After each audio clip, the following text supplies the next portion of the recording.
Olá, estamos iniciando mais um programa Diversidade, uma parceria da TV PUC de São Paulo com o Conselho Regional de Psicologia de São Paulo. Para esse nosso primeiro programa do ano 2001, escolhemos um tema diferente, a utopia no terceiro milênio. Afinal, não é todo dia que a gente vive uma passagem de século, quanto mais uma passagem de milênio. Quando olhamos para trás, o olhar consegue alcançar um ou alguns séculos, mas quando pensamos em milênio, quase que dá um nó na cabeça da gente, não é mesmo? O que podemos dizer com certeza é que a evolução da história da humanidade tem sido marcada, de um lado, pela luta constante pela sobrevivência, e de outro, pela luta de vários de nós por uma sociedade mais justa, mais humana, onde o homem deixe de ser o lobo do homem. Este pensamento ganhou na Grécia Antiga já o nome de utopia, e desde então várias tentativas têm sido feitas no sentido de tentar construir uma sociedade mais justa. O resultado todos nós conhecemos, e como ainda não chegamos lá, não são poucos aqueles que hoje dizem que o sonho acabou, que a grande utopia morreu com o fim do socialismo soviético. Aqueles que defendem a filosofia, a ideologia neoliberal, pregam, inclusive, que a vida é mesmo assim, cada um por si e um mercado livre para todos. O fato é que a sociedade humana tem crescido de uma forma rápida e caótica. Cresce bastante a população, mas também a miséria de grandes populações. De um lado, avança a tecnologia e aumenta a devastação da natureza. Ciência e religiosidade ainda convivem em conflito. Cresce o sofrimento psíquico da população global, que não consegue mais perceber, acreditar no futuro, no terceiro milênio, com uma população vivendo segura e confortável, como parecia estar nos antigos filmes de ficção científica. Então, com tudo isso, a utopia morreu mesmo? Será que tem futuro para a utopia? Para conversar hoje aqui conosco sobre esse tema tão instigante, nós temos Sueli Ronick, psicanalista e professora da PUC de São Paulo, Odair Furtado, vice-presidente do Conselho Regional de Psicologia de São Paulo, e João Augusto Pompeia, psicoterapeuta e professor também da PUC de São Paulo. Vamos começar, Sueli, falando um pouquinho, né, como é que nesse período aí, nesse milênio, nesse século que está mais próximo, né? Como é que se deu essa evolução? Como é que você percebe essa evolução da subjetividade, dessa noção de privado? Como é que você poderia estar nos colocando isso? É mais evidente, óbvio, a gente perceber as mudanças objetivas que aconteceram nesse século, porque elas são gritantes para todos nós, né? A urbanização que se intensificou muito, começou no fim do século XIX, já era uma experiência muito diferente do que se vinha vivendo. Isso só veio se intensificando, a tecnologia, a globalização, né, por várias vias de comunicação, inclusive digital hoje em dia, mas também isso começa antes, uma possibilidade de comunicação e de transporte por todo mundo que não havia antes. Enfim, uma série de mudanças que são bastante visíveis e palpáveis, né? Mas essas mudanças implicaram também uma mudança muito gritante na própria experiência subjetiva, né? Naquilo que a gente chama de o subjetivo, a subjetividade. E essas são diferenças super reais, que a gente vive elas violentamente todos os dias, e, no entanto, elas não são visíveis, é como se elas fossem impalpáveis. Então, ao meu ver, a gente vai ter aí o programa todo para conversar sobre isso, mas a utopia não terminou, a gente tem que jogar o bebê com a água do banho. É aquilo que a gente entende por utopia que está mudando completamente, o que a gente entende por sonhar e como é que a gente produz esse sonho. Guto, pegando um pouquinho esse gancho da Sueli, de que essas mudanças objetivas da realidade social acabam também trazendo mudanças na subjetividade, né? Como é que você percebe essa mudança da subjetividade? O que você pontuaria como importante nisso? Eu acho que tem dois vetores que são característicos do progresso tecnológico, né? O primeiro é que a humanidade nunca foi tão poderosa e as pessoas nunca foram tão frágeis. A síndrome do pânico é a marca do quadro patológico, digamos assim, do final do século, né? Eu acho que à medida que cresce o poder de dominar a natureza, também cresce a interdependência entre as pessoas. E se de um lado a ciência está cuidando desse poder de dominar a natureza, essa interdependência está completamente abandonada, né? Criando, então, uma série de choques. O outro grande problema que eu vejo é que o conceito de verdade do nosso mundo se faz a partir da alienação do humano. Quando você cria uma verdade objetiva, você diz uma verdade sem sujeito.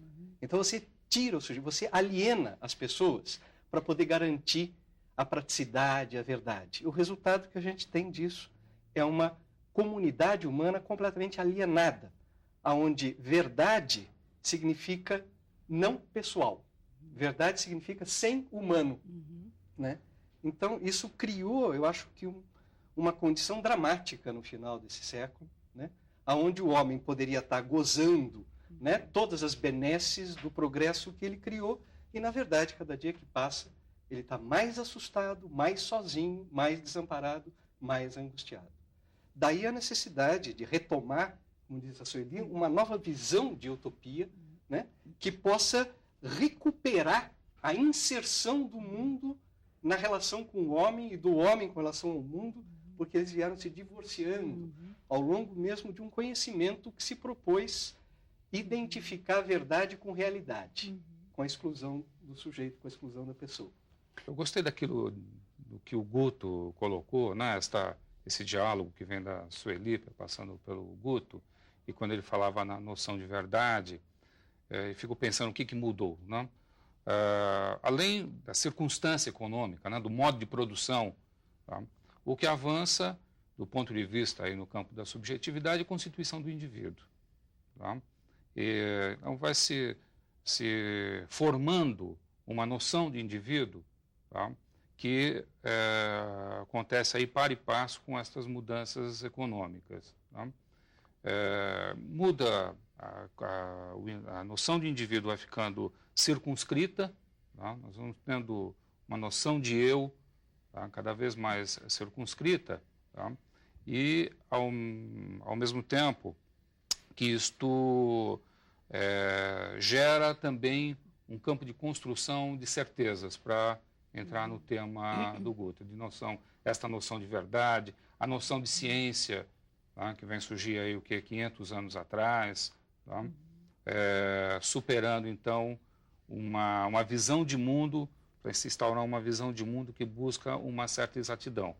A questão é que ela não cabe, esta noção que vai sendo construída não cabe dentro daquilo que é a realidade de fato. Eu acho que a brecha para este século, esta passagem, esta construção do indivíduo, abre um campo neste século que começa a construir o seu inverso, sua própria negação, que é a noção de incerteza. E aí, Sueli, você falava das questões que podem aparecer decorrentes disso na subjetividade. Você acabou não explorando aquela hora isso. Então, né? pegando o gancho até por onde está indo a conversa, essa noção de indivíduo, com a qual a gente foi formado, todos nós somos estruturados assim, né? Ela se consolidou no século XVIII, faz 2 séculos. E já no fim do século passado, na virada do outro, ela começou a entrar em decadência total, assim, decadência no sentido assim, de entrar em crise porque não funcionava mais para a realidade que estava se começando a viver. O que eu quero dizer? Essa noção de indivíduo é um modo de construção da subjetividade em que a subjetividade fica reduzida ao psicológico. Quando eu falo isso, até parece que eu estou doida, porque quando a gente fala subjetividade, a gente imediatamente pensa psicólogo, ainda mais nós, psicólogos, psicoterapeutas, né? Mas essa aqui que eu estou chamando de subjetividade reduzida ao psicológico, é a subjetividade reduzida à inteligência. Para que serve a inteligência? Para a gente reconhecer o mundo que a gente está vivendo, tal como ele está formatado, e aprender as significações e se mover nele. Aprender o mapa vigente, né? A percepção é para enxergar o visível, né? A memória para lembrar os fatos, né? O ego, o eu, né? A consciência, tudo isso forma o psicológico. Isso é uma dimensão super importante da vida, mas ela é muito circunscrita, porque ela tem uma função utilitária. Então, assim, voltando para o que o Guto tinha iniciado, depois o Odair retomou por um outro lado, o que aconteceu no século XVIII é que a nossa subjetividade ficou reduzida ao psicológico, ou seja, a sua dimensão utilitária. E isso correspondia, em termos de visão de mundo, também, pegando o gancho do que Guto e Odair falaram, correspondia a uma visão da realidade que não passava pela experiência subjetiva, ou seja, por aquilo que você sente da vida para poder imaginar e sonhar qual seria o mundo mais adequado para aquilo que você está vivendo. Então, você se baseava e tinha como referência alguma coisa de razão pura, completamente separada da experiência vital, né? Então, você tinha, de um lado, a subjetividade, a experiência vital reduzida ao utilitário, e o eguinho lá comandando, né, o generalzinho ego, e de outro lado uma visão da realidade de uma razão totalmente separada da experiência. Por que isso entra em crise no fim do século XIX e agora nessa virada de milênio aí que entrou em crise total? E o Guto tão bem lembrou, o pânico é a expressão dessa crise, né? As depressões também. É porque na medida que com o avanço tecnológico, a urbanização, a globalização, etc., etc., a experiência cotidiana, vital, ela passa a ser atravessada por uma variação e uma variabilidade muito grande de mundos que nos atravessam, né? No século XIX isso já começou, mas imagina hoje, a gente é atravessado da China a sei lá onde, passando por tudo o tempo inteiro, cada um de nós, né?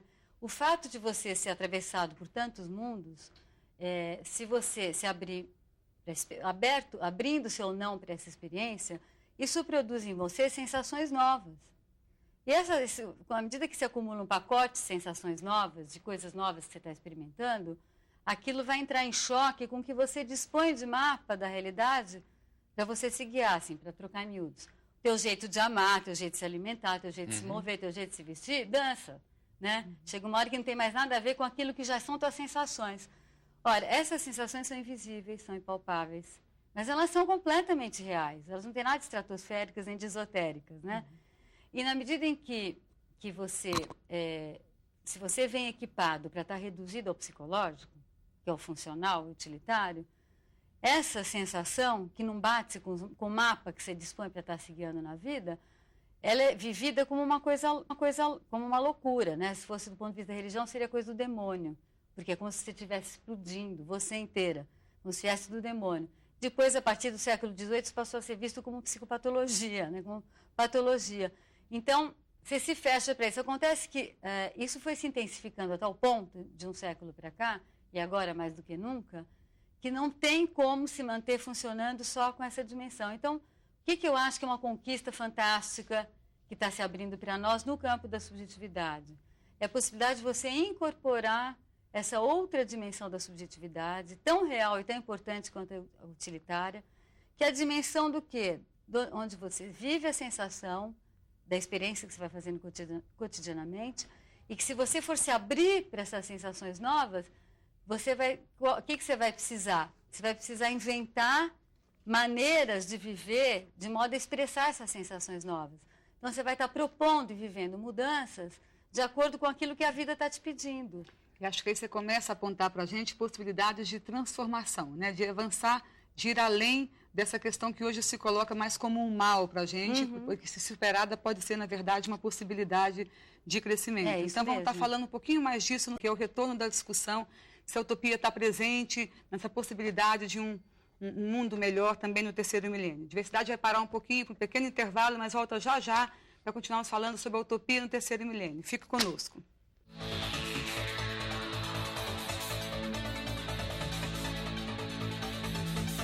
Adolescente infrator merece cadeia ou educação? Eles são realmente a causa maior da violência no Brasil? Prender adolescentes não é apenas levantar uma cortina de fumaça sobre as causas sociais da criminalidade? O infrator deve ser responsabilizado pelos atos, mas respeitando sua condição de pessoa em desenvolvimento. Cadeia é escola de violência. Diga não ao rebaixamento da maioridade penal.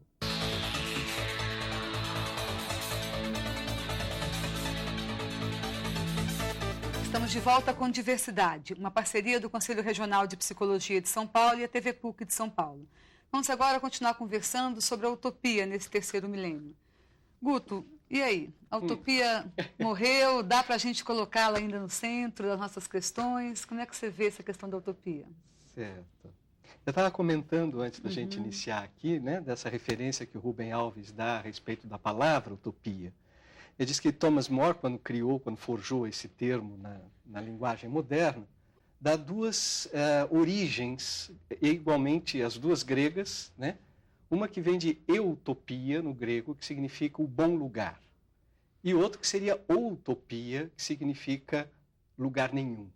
Né? A utopia é uma espécie de fusão entre a perspectiva da esperança, né, e a indeterminação do futuro. Né? Essas duas coisas meio que podem se complementar ou podem se opor. Quando elas se opõem, elas são devastadoras, né? Cria aquela situação que Fernando Pessoa designa num pequeno poema dirigido a Dom Sebastião, e que ele chama de loucura, mas ele está se referindo exatamente à perspectiva do sonho, a perspectiva principalmente do sonho utópico, onde ele diz assim: sem a loucura, ou o sonho utópico, o que é o homem mais que a besta sadia, cadáver adiado que procria? Né? Ele é extremamente vigoroso, né? Para dizer que o que resta da perspectiva do homem, quando você destrói, né, a perspectiva do sonho, né, é um pragmatismo, né, que torna o homem apenas uma besta sadia, né, na verdade um cadáver adiado que procria, na medida em que permanece inscrito nessa condição mortal. O terceiro milênio parece ser o milênio da conquista do homem por si mesmo, né, já que a natureza foi cedendo os seus segredos, como diria Bacon, foi, né, abrindo as suas portas e aceitando uma dominação. O terceiro milênio tem o homem como o tema, né, da reflexão de si mesmo, e que não pode, evidentemente, manter exatamente os mesmos padrões onde conhecimento e dominação se identificaram de uma maneira tão forte, né? A gente teria que achar uma outra forma onde o conhecimento pudesse ser compatível com as relações de intimidade e não apenas a instrumentalização das relações de intimidação. É curiosa essa coincidência de intimidade, né, com intimidação, né? O mundo que a gente criou é um mundo onde está todo mundo intimidado, né? E, ao mesmo tempo, a intimidade vai recuando, né, e vai se desfazendo progressivamente, seja porque existe uma noção de subjetividade ligada com uma individualidade, né, que se separa, pragmática, né? Seja porque a perspectiva do aprofundamento da experiência, né, acabou se tornando algo atropelado pela quantidade imensa de informações com as quais nós somos bombardeados cotidianamente, né? O homem desenvolveu uma tecnologia fantástica, mas ele ainda não aprendeu a lidar com a tecnologia que ele criou. Ele acaba sendo chupado por essa tecnologia, acaba sendo chupado por esse conhecimento, ao ponto de psicológico virar sinônimo de falso, né? Se você está levantando a questão da subjetividade, dizer, quando um médico diz esse seu problema é psicológico, ele quer dizer o seu problema não é objetivo. Não existe, ele é falso, ele é uma ilusão, né? E, ora, se todo sonho é uma ilusão, toda a esperança é resultado de um processo de engano. E se isso é verdade, só podem ser lúcidos os desenganados, os desiludidos, né? E, evidentemente, não é essa a expectativa de uma humanidade feita de desiludidos e desenganados, né? Acho que a perspectiva...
Olá, estamos iniciando mais um programa Diversidade, uma parceria da TV PUC de São Paulo com o Conselho Regional de Psicologia de São Paulo.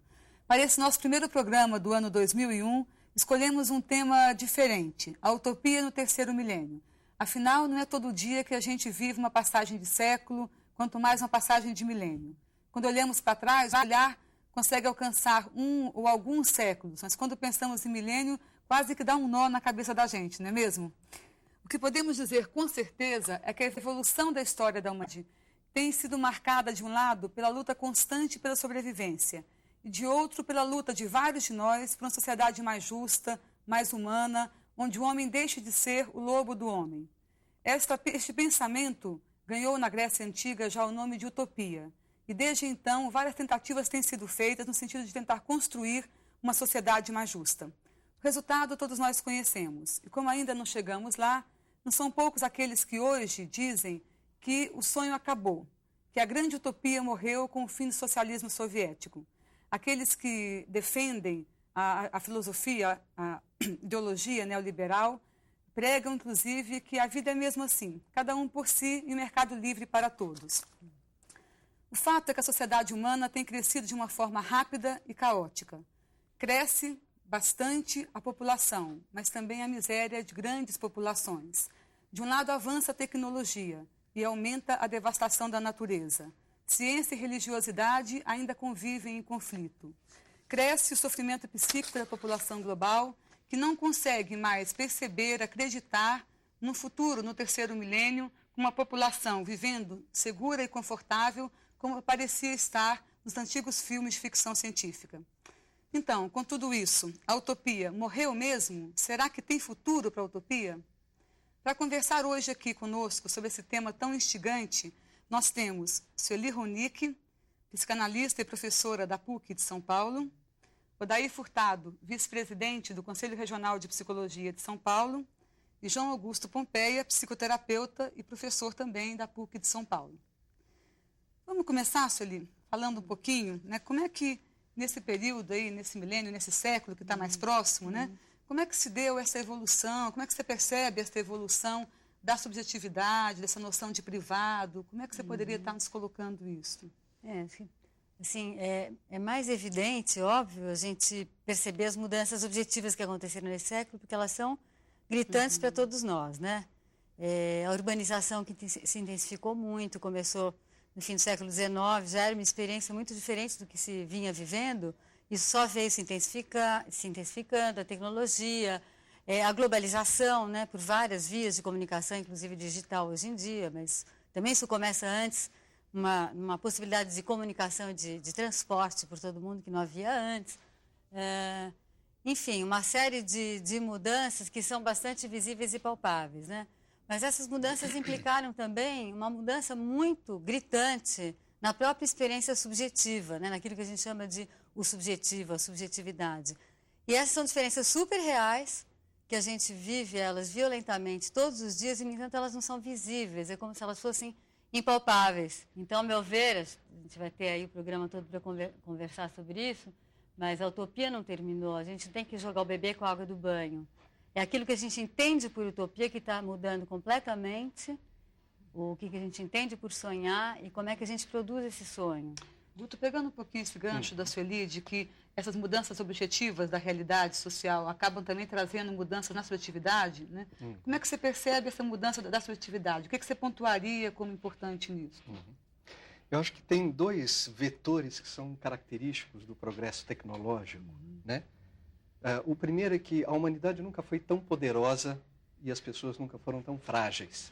A síndrome do pânico é a marca do quadro patológico, digamos assim, do final do século, né? Eu acho que à medida que cresce o poder de dominar a natureza, também cresce a interdependência entre as pessoas.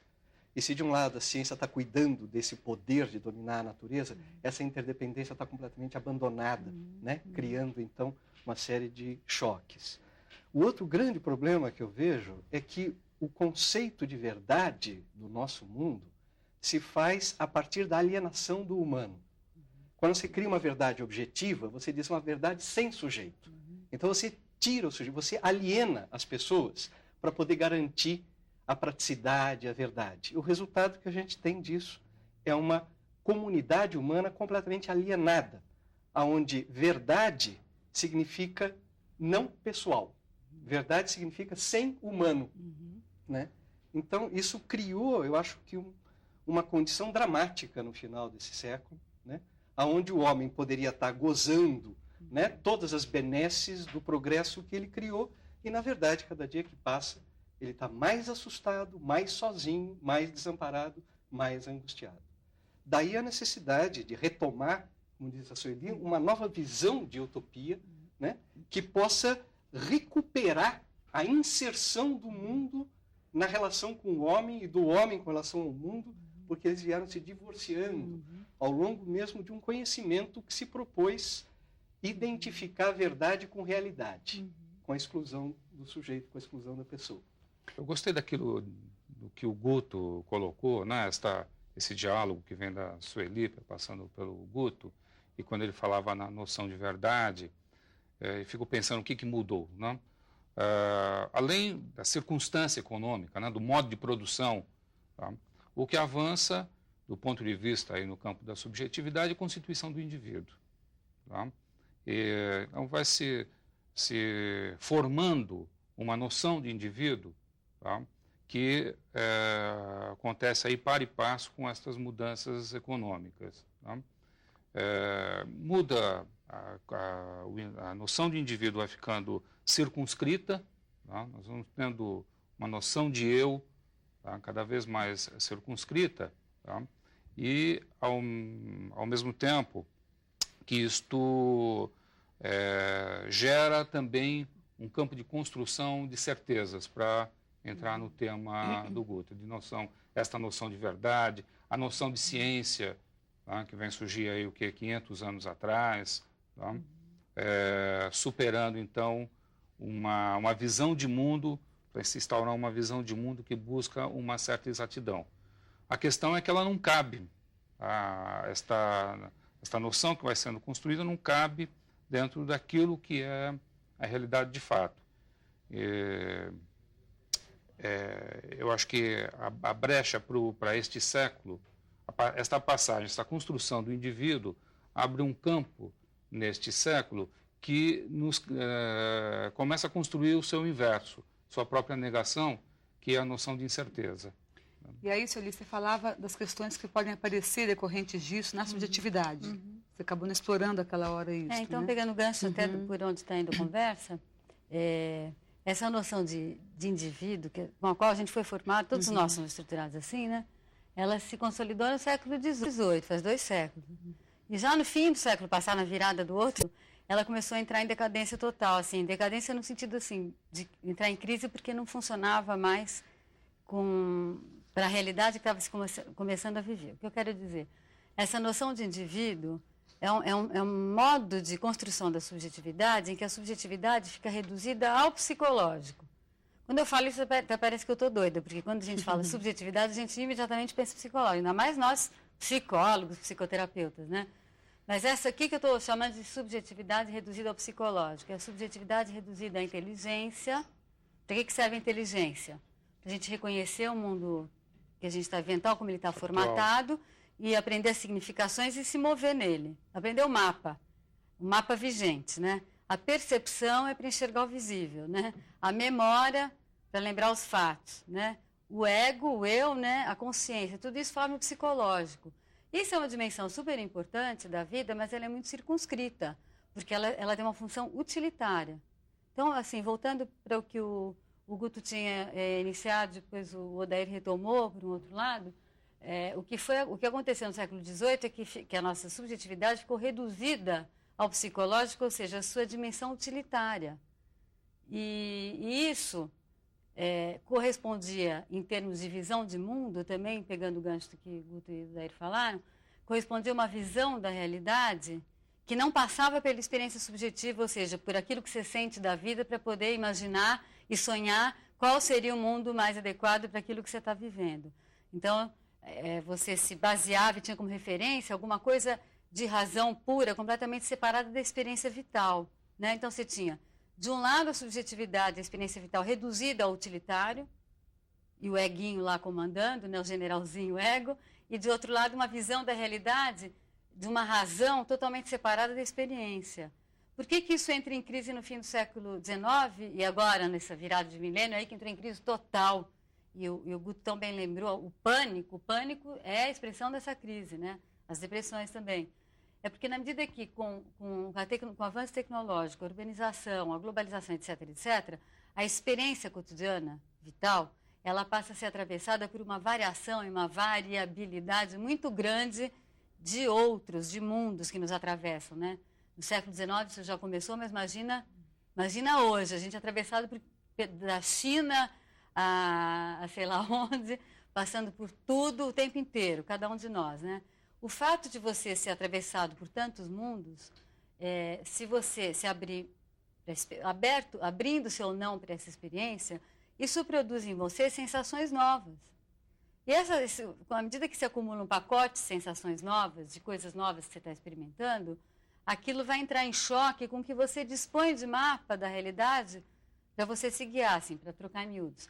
Teu jeito de amar, teu jeito de se alimentar, teu jeito de se mover, teu jeito de se vestir, dança, né? Chega uma hora que não tem mais nada a ver com aquilo que já são tuas sensações. Ora, essas sensações são invisíveis, são impalpáveis, mas elas são completamente reais. Elas não têm nada de estratosféricas nem de esotéricas, né? E na medida em que você, se você vem equipado para estar reduzido ao psicológico, que é o funcional, o utilitário, essa sensação, que não bate com o mapa que você dispõe para estar se guiando na vida, ela é vivida como uma coisa, como uma loucura, né? Se fosse do ponto de vista da religião, seria coisa do demônio, porque é como se você estivesse explodindo, você inteira, como se viesse do demônio. Depois, a partir do século XVIII, isso passou a ser visto como psicopatologia, né? Como patologia. Então, você se fecha para isso. Acontece que isso foi se intensificando a tal ponto, de um século para cá, e agora mais do que nunca, que não tem como se manter funcionando só com essa dimensão. Então, o que eu acho que é uma conquista fantástica que está se abrindo para nós no campo da subjetividade? É a possibilidade de você incorporar essa outra dimensão da subjetividade, tão real e tão importante quanto a utilitária, que é a dimensão do quê? Onde você vive a sensação da experiência que você vai fazendo cotidianamente, e que se você for se abrir para essas sensações novas, o que você vai precisar? Você vai precisar inventar maneiras de viver de modo a expressar essas sensações novas. Então, você vai estar propondo e vivendo mudanças de acordo com aquilo que a vida está te pedindo. E acho que aí você começa a apontar para a gente possibilidades de transformação, né? De avançar, de ir além dessa questão que hoje se coloca mais como um mal para a gente, porque se superada pode ser, na verdade, uma possibilidade de crescimento. Então, vamos estar falando um pouquinho mais disso, que é o retorno da discussão, se a utopia está presente nessa possibilidade de um mundo melhor também no terceiro milênio. Diversidade vai parar um pouquinho para um pequeno intervalo, mas volta já para continuarmos falando sobre a utopia no terceiro milênio. Fique conosco.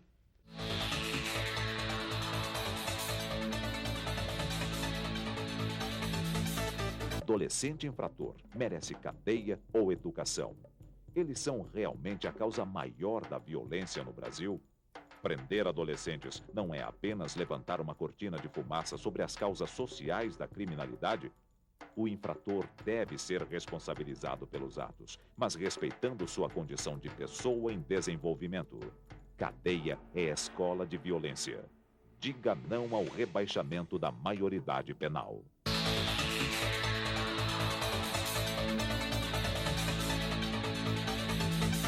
Estamos de volta com Diversidade, uma parceria do Conselho Regional de Psicologia de São Paulo e a TV PUC de São Paulo. Vamos agora continuar conversando sobre a utopia nesse terceiro milênio. Guto, e aí? A utopia morreu? Dá para a gente colocá-la ainda no centro das nossas questões? Como é que você vê essa questão da utopia? Certo. Eu estava comentando antes da gente iniciar aqui, né, dessa referência que o Rubem Alves dá a respeito da palavra utopia. Ele diz que Thomas More, quando forjou esse termo na linguagem moderna, dá duas origens, igualmente as duas gregas, né?